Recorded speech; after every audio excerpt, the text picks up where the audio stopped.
Oyiga $1000 topadigan kishi AliEx'dan qanaqa massajli kreslo xarid qilsa bo'ladi?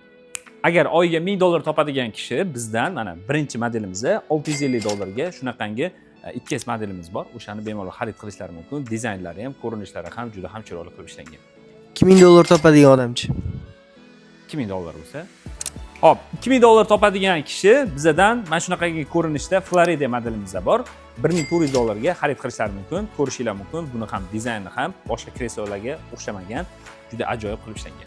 $3000 topadigan odamchi? $3000 topadigan kishilarimizga ko'rishingiz mumkin. Florensiya modelini tayyorlab qo'yamiz. Bu modelimiz boshqa kreslo massajyorlardan funksionallik tarafdan anchagina farq qiladi. $5000 topadiganlarchi? Seriozli akalarimiz uchun mashinalarini nomeriga o'xshagan modelimiz bor. 777 modeli. Bu modelimizning narxi $3000 ga chiqadi. Ko'rishingiz mumkin. Ranglari ham, ko'rinishi ham ancha